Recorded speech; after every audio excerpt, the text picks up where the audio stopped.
Answer writing की class में एक टॉपिक और लेते हैं। पॉलिटी से ही जुड़ा हुआ है या करंट सिनेरियो से है। सारे देश में एक बात प्रखर रूप से चर्चे में आई हुई है। क्या आई हुई है कि बीजेपी संविधान बदल देगी। इस देश का संविधान खतरे में है। राहुल बाबा संविधान लहरा रहे हैं। और दूसरा, देश के सेकुलरिज्म को गहराई से चुनौती मिल रही है और सेकुलरिज्म खतरे में है। तो भारत की राजनीति में सेकुलरिज्म का रोल क्या है और बिहार की राजनीति में सेकुलरिज्म की विचारधारा कैसे अपना प्रभाव छोड़ रही है। इस बार के मेंस के सबसे एक्सपेक्टेड संभावित प्रश्नों में से एक प्रश्न ये भी है। पिछले 20 साल के पेपर को उठा करके देखें तो political party, pressure group, election commission, संसदीय संस्थाएं कैसे उनका ह्रास हो रहा है। केंद्र और राजनीति के आपसी संबंध, संघ कैसे राज्यों को डैमेज कर रहा है या केंद्र और राज्यों के संबंध में क्या परिवर्तन आ रहा है या राज्यपालों की विवादित भूमिका किस रूप में सामने आ रही है। कहने का मतलब है कि जो भी देश में प्रभावी हो रहा है, जो भी देश में सत्ता के संतुलन को बनाने और बिगाड़ने में गतिविधियां संचालित हो रही हैं, प्रश्न उन्हीं से आते हैं और इनका उत्तर लक्ष्मीकांत जैसी किताबों में दूर दूर तक कहीं नहीं है।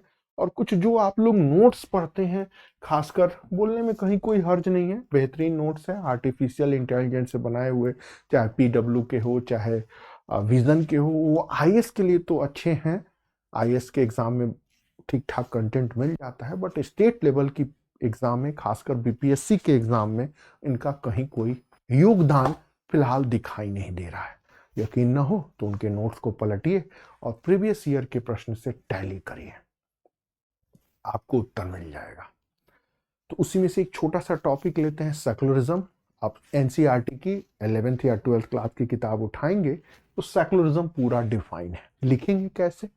तो एक आपका फ्रेमवर्क माइंड में होना चाहिए कि ये जो टॉपिक है इसके बारे में, इसका अर्थ मतलब meaning, importance, role in European politics, need in Asian countries, Indian constitution and secularism, 42 amendment of Indian constitution और एट प्रेजेंट पॉलिटिकल सिनेरियो। अर्थात सेकुलरिज्म का अर्थ क्या है, कैसे यह भारत में विचारधारा आई, कैसे संविधान निर्माण में यह बहस का मुद्दा बनी, कैसे भारत की राजनीति में यह संचालित हुई और कैसे संविधान में शामिल शब्द संविधान में शामिल तो नहीं किया गया लेकिन 42 अमेंडमेंट के तहत कैसे शामिल किया गया और पिछले 40 से 45 सालों में यह विचारधारा भारतीय राजनीति को कैसे प्रभावित कर रही है और बिहार की राजनीति में इसका ये रोल है।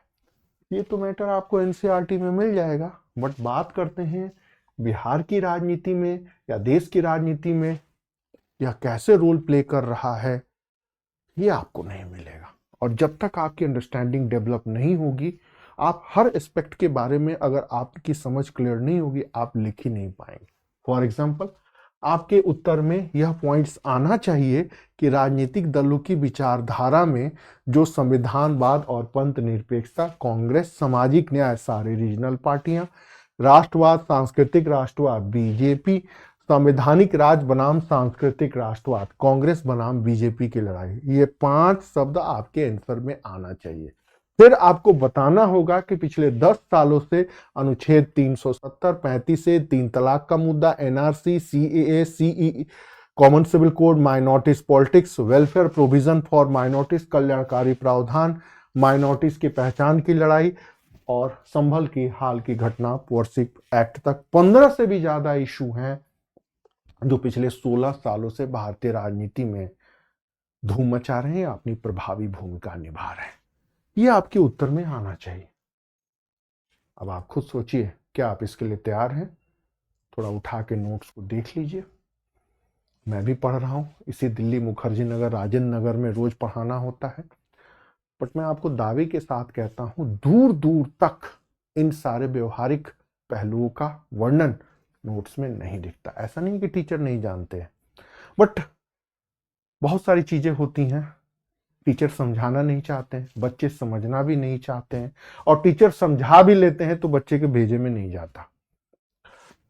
आगे अब जब इसको डिस्कस करेंगे तो आप बताएंगे बिहार में कि बिहार के राजनीतिक दलों का क्या रिएक्शन है, बिहार की पॉलिटिकल पार्टी में यह कैसे एक्टिव है, जो मेजर इश्यूज हैं वो बिहार में कैसे एक्टिव है, 90 के पहले बिहार में क्या था, 90s के बाद क्या रहा, पॉलिटिकल पार्टी के वोट बैंक में कैसे रोल प्ले करते हैं, और लास्ट में कंक्लूजन कि यह इंडियन पॉलिटिकल सिस्टम का यह एक प्रैक्टिकल एस्पेक्ट है और लगभग एक हेल्दी डिबेट इस पे नहीं होता। अब इसको मैं बोल के आपको सुना देता हूं ताकि आपको तुरंत समझ में आ जाए ये वाले एंगल को छोड़ के कि पंथ निरपेक्षता या सेकुलरिज्म जैसी नीति भारतीय राजनीति में एक महत्वपूर्ण इकाई बन करके हमारे सामने खड़ी है।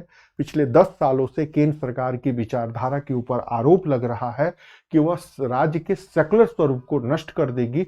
देश में ऐसी कई घटनाएं घटी हैं जिनके माध्यम से कहा जा रहा है कि सेकुलरिज्म की पॉलिसी को गहराई से नष्ट किया जा रहा है। वहीं एनडीए की विचारधारा का कहना है कि सेकुलरिज्म देश की एकता और अखंडता को गहराई से चुनौती दे रहा है, एक देश में ही अलग देश बना रहा है, चाहे वो जम्मू कश्मीर का मामला हो या 3 तलाक का मुद्दा हो या नागरिकता कानून को लागू करने न करने के विरुद्ध आंदोलन हो या कॉमन सिविल कोड हो या हाल तक वर्शिप एक्ट या संभल जैसे पूजा स्थलों के विवाद से जुड़ा हुआ मुद्दा हो। तो सेकुलरिज्म को गहराई से चुनौती मिली है, बात चाहे यूरोप की हो, बात चाहे इंग्लैंड की हो, बात चाहे जर्मनी की हो, बात चाहे फ्रांस की हो, बात चाहे अमेरिका की हो, सब जगह सेकुलरिज्म को गहराई से चुनौती मिल रही है और इस्लामिक देशों में तो सेकुलरिज्म कहीं का नामो निशान भी नहीं है। तो आज वास्तविकता यह है कि पिछले 150 सालों में वर्ल्ड लेवल पर जिस पॉलिटिकल आइडियोलॉजी को चुनौती मिली है उसमें एक सेकुलरिज्म भी है और यह पूरे वर्ल्ड वाइड चल रहा है, यह भारत में भी चल रहा है और बिहार में पॉलिटिकल पार्टी अपने बेनिफिट के लिए सेकुलरिज्म का यूज और मिसयूज करते हैं। सच्चाई और वास्तविकता यही है कि सेकुलरिज्म संविधान में शामिल किया गया है, लेकिन इसमें कहीं कोई दो राय नहीं है कि सेकुलरिज्म के आड़ में कई सारी भारत विरोधी गतिविधियां संचालित हो रही हैं और इनके सकारात्मक और नकारात्मक पहलू है। आवश्यकता इस बात की है कि इसके ऊपर एक हेल्दी डिबेट कराई जाए और देश संविधान के अनुसार ही चलाया जाए। इतना कह करके आप बाहर आ जाइए। ये एक आपका बैलेंस अप्रोच है, न ये पत्रकार की भाषा है, न ये मनीष कश्यप की तरह यूट्यूबर की भाषा है, न ये लेखक है, न एनालिस्ट। ये एक ब्यूरोक्रेट, एक एसडीएम, एक आईएएस की लैंग्वेज है या उसकी अंडरस्टैंडिंग है जो हर चीजों को देख रहा है, सारी चीजों के ऊपर उसका एक नियंत्रण है, हर विषय की गहराई है, जानकारी है और सबसे बड़ी बात टू द पॉइंट चीजों को लिखना, समझना और अपने आंसर में लिखना, सारे घटनाओं का उल्लेख करना। अपने आप एग्जामिनर को समझ में आ जाएगा कि इसकी कॉन्सेप्ट की क्लियरिटी है, इसके पास फैक्ट भी है, इसके पास एनालिसिस भी है और इसके पास टू द पॉइंट प्रेजेंटेशन भी है और इसके पास कंक्लूजन भी है। ये किसी भी राजनीतिक दल से नहीं जुड़ा, ये कहीं भी बेवकूफ, बहिष्कृत या कंफ्यूज्ड पर्सन नहीं है और यही हमारी एक विशेषता है कि हम अपने स्टूडेंट्स में यही डेवलप करते हैं। अगर आपको ये सारी चीजें मैं समझा दूं, नोट्स में दे दूं, आप 4 बार पढ़ें, संभावित क्वेश्चनों को मैं चेक करूं, आप लिखें, कमेंट दूं, आपको मेंटल प्रिपेयर्ड कर दूं, तो आपका सिलेक्शन एक बार में हो जाएगा। आप खुद से भी कर सकते हैं, बट 2 पंचवर्षीय योजना गुजर जाएगी। हम लोग के सिलेक्शन न होने का कारण यही या नीचे के रैंक में आने का कारण यही है। अब आप समझ सकते हैं तो समझिए, इतनी समझदारी की तो मैं आपसे उम्मीद कर ही सकता हूं। ठीक है, अगली चर्चा अगले क्लास में। Okay, thank you.